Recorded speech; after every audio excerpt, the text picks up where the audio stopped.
Meus amados, queridos irmãos e amigos, que a paz do Senhor Jesus Cristo esteja convosco. Estamos de volta trazendo até vocês mais uma parte, uma porção da palavra de Deus. Nós estamos estudando o livro de 1 Samuel, nesse projeto do Gênesis ao Apocalipse. Em o nosso conteúdo anterior, nós havíamos falado sobre o encontro de Davi com Ameleque, o sacerdote em Nob, onde ele se alimentou dos pães sagrados e também adquiriu a espada de Golias na sua fuga, se escapando da fúria de Saul, que já estava determinado a matá-lo. Saindo de Nob, Davi não encontra meios de se refugiar no território de Israel. Ele então decide-se ir para Gate, a terra do rei Aquis, terra dos pagãos, terra dos filisteus. E é exatamente sobre esse momento de Davi em Gate que nós iremos analisar agora, e que Deus abençoe as nossas vidas enquanto nós examinamos a sua palavra. Convido você a abrir a sua Bíblia no primeiro livro de Samuel, no capítulo de número 21, e nos versículos 10 ao 15. 5 versículos que mostram esse momento de Davi tentando escapar de um rei tirânico e terminando caindo nas mãos de um rei sanguinário. Mas, graças à sua esperteza, ele foi salvo. Isso é muito importante para nós, pois nunca podemos fugir do inimigo achando que temos proteção nas mãos dos pagãos. A nossa proteção é Cristo. E nós temos salmos de segurança que nos mostra que Deus é o nosso Altíssimo. É o esconderijo que nos esconde da fúria de Satanás. Mas vamos então analisarmos juntos quando Davi busca refúgio de Saul na cidade filisteia de Gate. Davi, ele teme que o rei de Gate possa fazer-lhe mal e ele então transfigura-se. Ele usa de uma maneira estratégica, esperta, e se faz de louco. Deixa a barba molhar na sua própria saliva, começa a riscar os portões de Gate, e o rei de Gate tem ele mais como o bobo da corte, que já estava assim naquela cidade, com um louco. Em primeiro lugar, no texto nós temos justamente a cidade de Gate.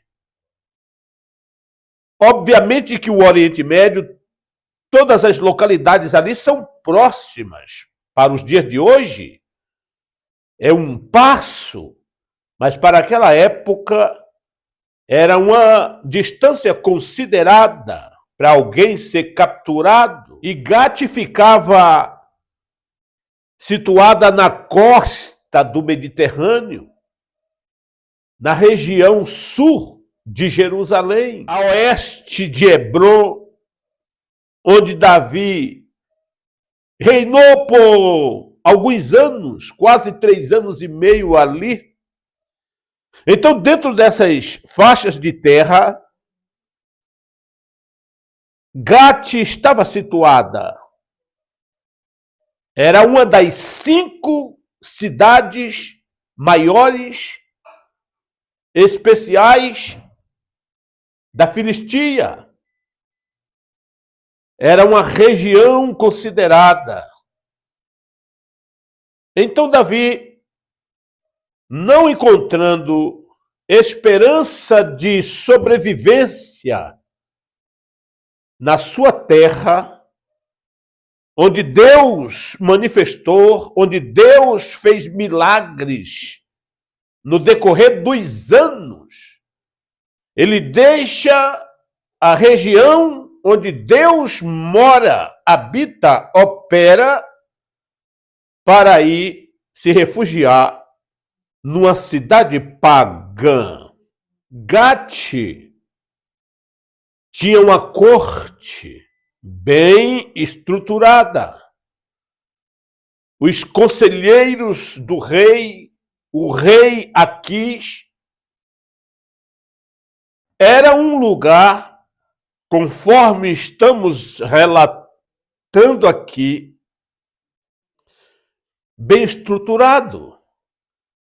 Então Davi, ele vai para lá. Vamos analisar o versículo de número 10 e o versículo de número 11, o que diz a palavra do Senhor.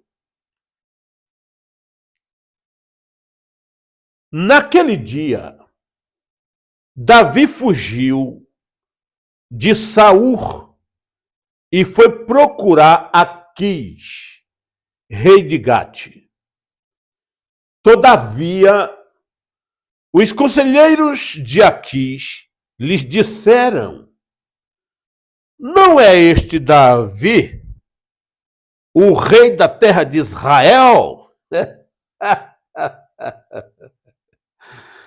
Não é aquele acerca de quem cantavam em suas danças? Saul abateu seus milhares e Davi suas dezenas de milhares? Reconhece Davi como o rei de Israel. Observe que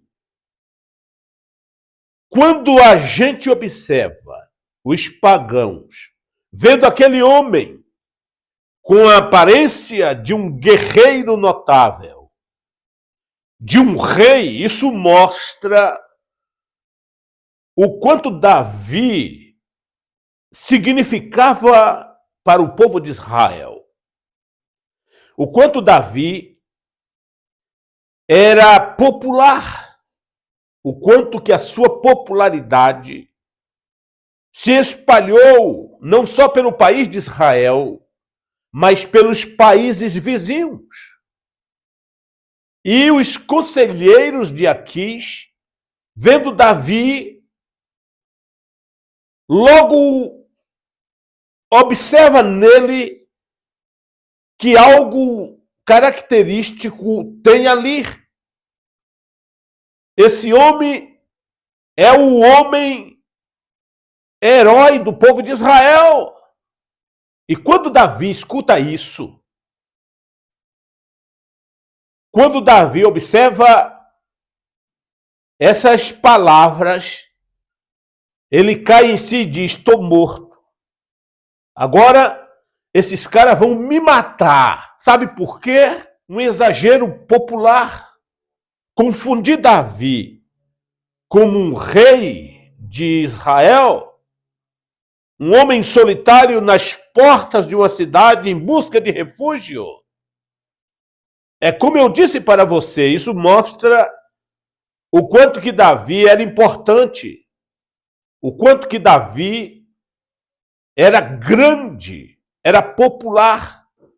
E isso mostra também que a fúria de Saul, o instinto assassino de Saul, em matar Davi era algo sério mesmo. Ele queria mesmo eliminar. E Davi chegar a sair da sua terra para a terra de estrangeiros, declara o quanto Saul queria a sua cabeça.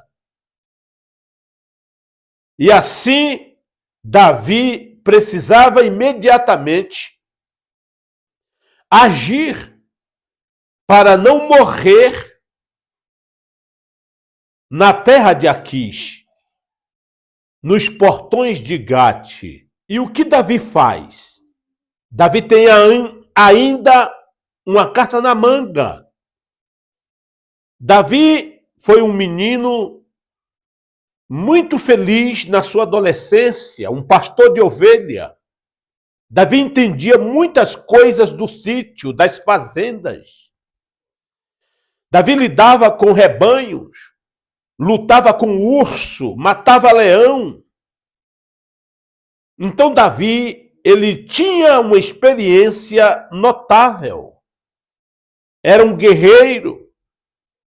E o que Davi faz? Quando ele percebe que os camaradas poderiam ali abrir o seu currículo, ele se fez de louco. Ele se contrafez. Ele usou uma estratégia.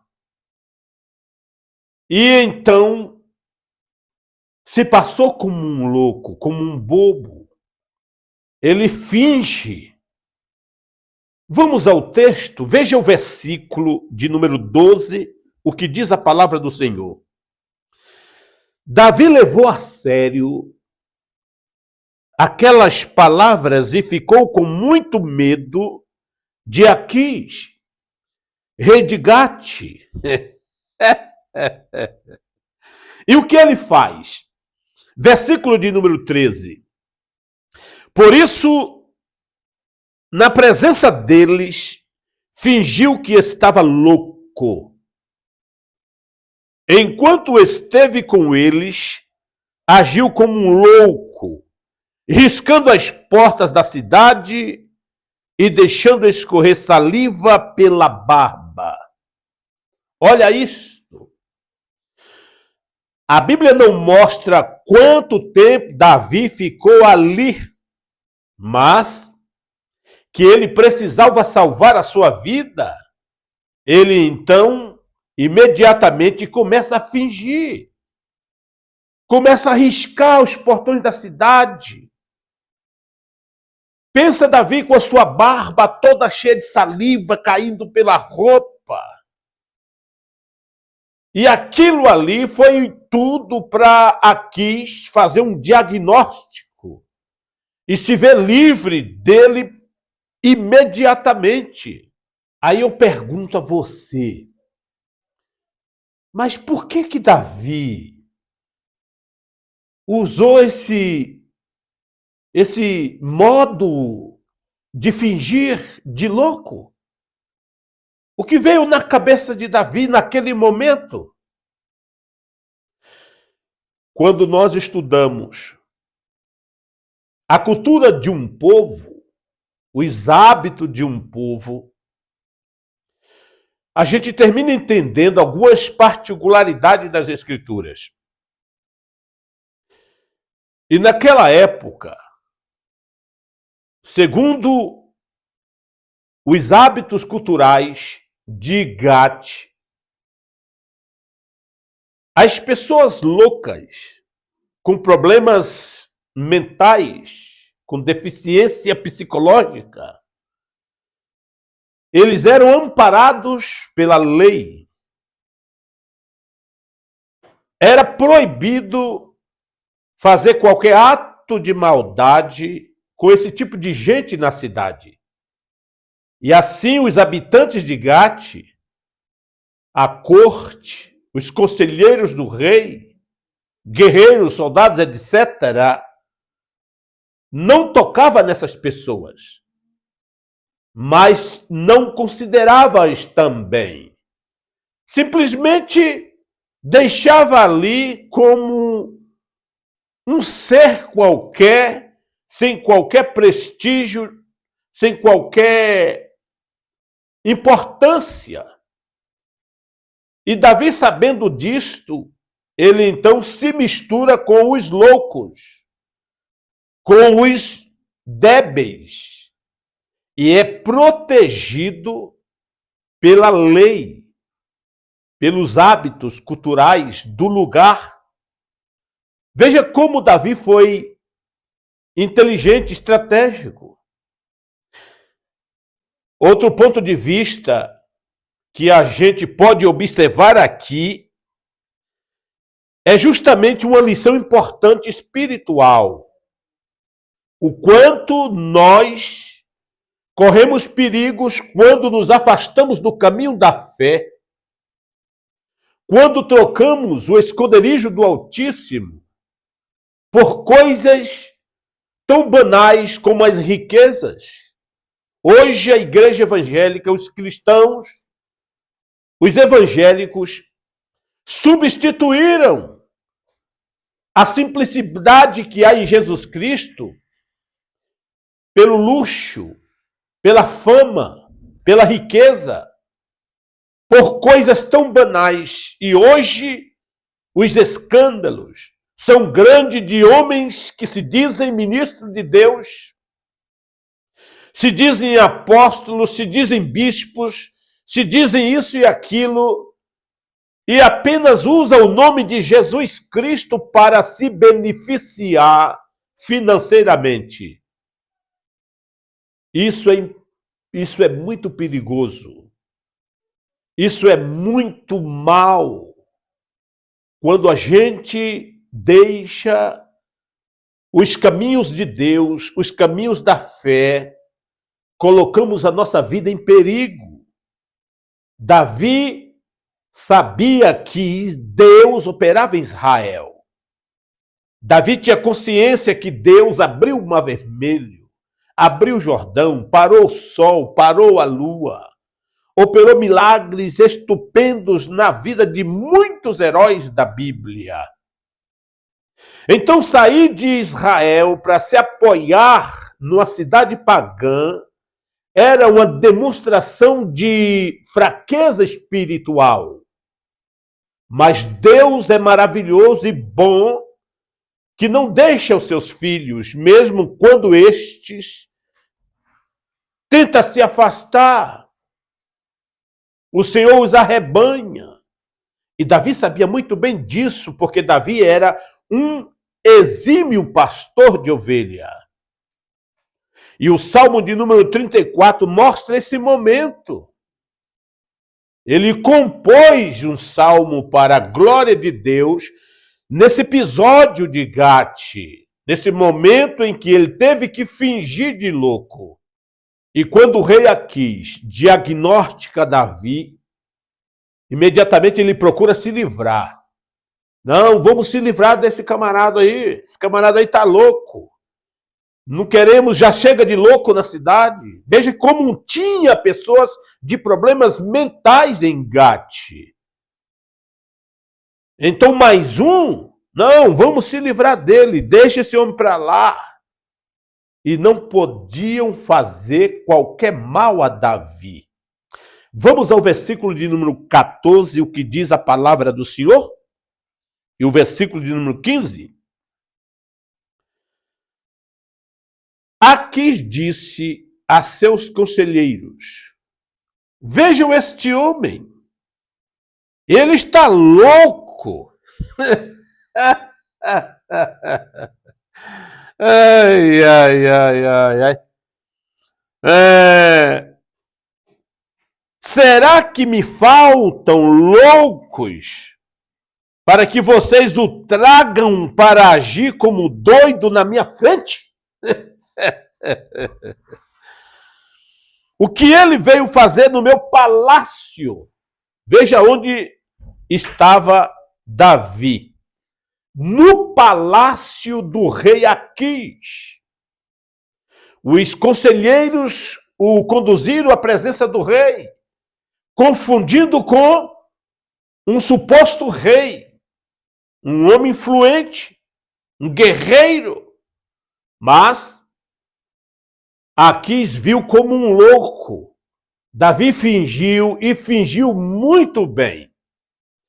E o rei então determina se ver livre dele, despedi-lo, pôr fora da cidade, fechar os portões e deixar ele para lá.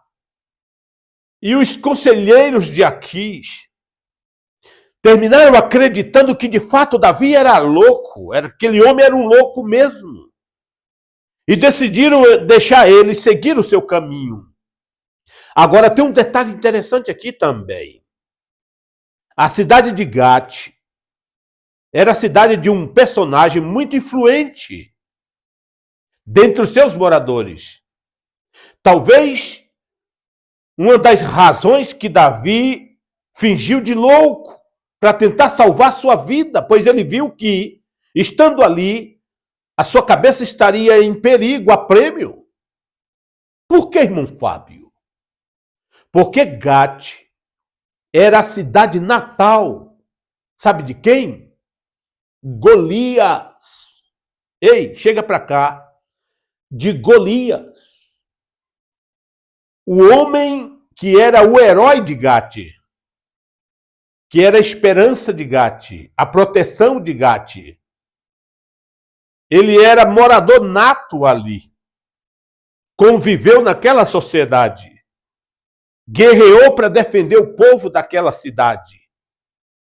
E Golias foi eliminado por Davi. Davi matou Golias. Tirou a sua cabeça fora. Levou a sua espada. Exibiu a cabeça de Golias em roda de Jerusalém por algum tempo. O crânio, evidentemente, mostrando para as pessoas de Jerusalém que aquela cidade pertence a Israel e que Israel iria tomar posse dela não muito distante. E que assim como Golias caiu, Jerusalém também iria cair antes que Israel tivesse possuído aquela cidade. E agora Davi, diante de Gate, diante do palácio, dentro do palácio, no meio dos conselheiros, dos guerreiros, evidentemente, da sociedade, está ali Davi, o homem que matou o herói de Gate. Veja que a coisa aqui é muito profunda. Isso mostra o quanto, de fato, Saul queria matá-lo a qualquer preço. Agora, gente, Davi tem que deixar sua terra, tem que deixar sua pátria, sua família, possivelmente filhos, sua esposa, seus pais, seus irmãos, seus amigos, o amigo Jonatas, para se proteger numa cidade pagã, conforme estamos analisando, mostra o quanto era sério, de fato, a sagacidade, a crueldade, a tirania, o espírito assassino de Saul para eliminar um homem que tinha um projeto de Deus na vida, que Deus o coroou como rei, que Deus ungiu como rei. É importante que se diga que o que nós podemos analisar pela ótica do Espírito aqui é o ódio de Satanás para frustrar os planos de Deus de remir a humanidade. Desde Gênesis 3:15, quando Deus mesmo lançou a profecia de um redentor para a humanidade, que o diabo não dorme. Deus prometeu que da semente da mulher nasceria um que esmagaria a cabeça da serpente. Então o diabo começa a trabalhar na história humana.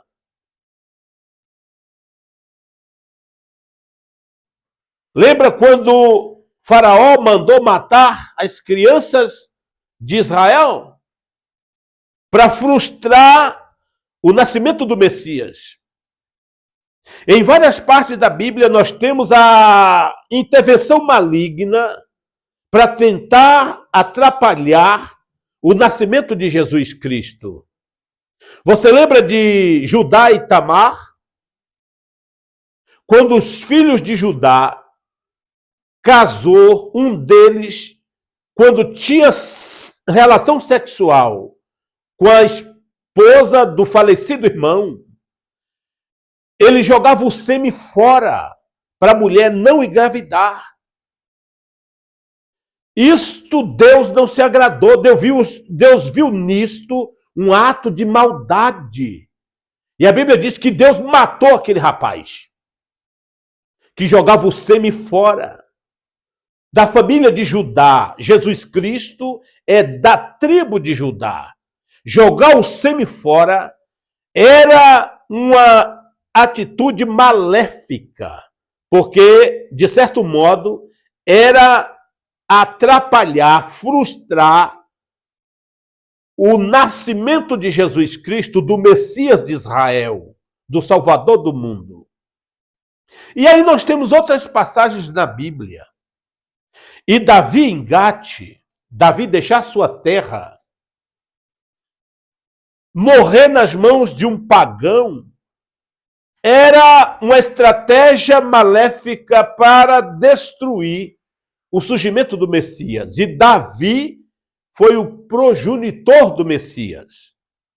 Jesus Cristo veio na tribo de Davi, na família de Davi, da tribo de Judá. Você percebeu aí como Satanás trabalha para frustrar os planos de Deus? Aí levanta alguns ateus da modernidade, tentando menosprezar, ridicularizar o livro santo. A Bíblia é um livro único.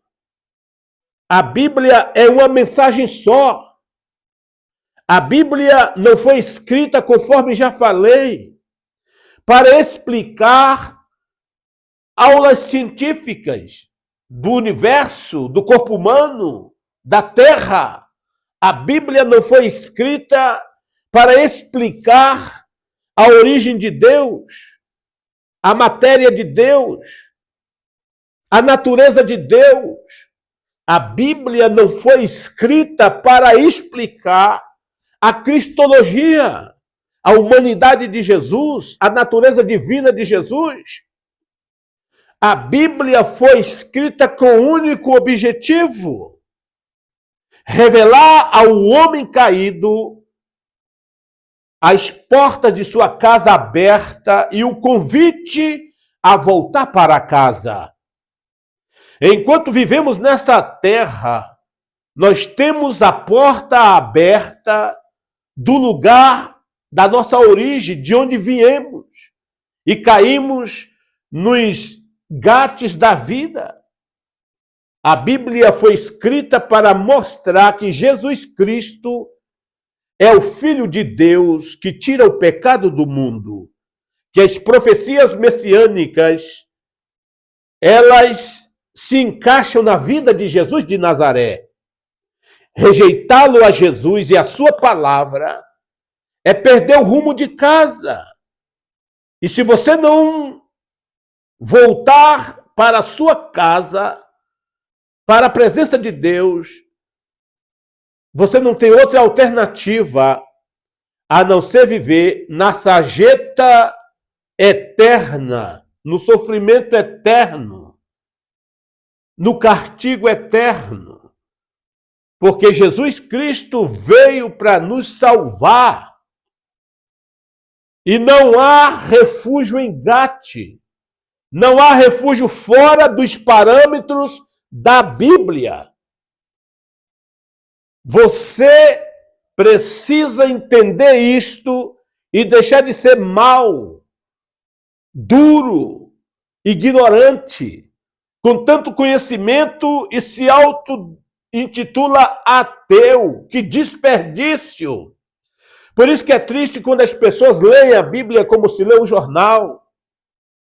Porque a Bíblia é um livro espiritual. E é necessário que o seu leitor esteja em harmonia com o Espírito de Deus.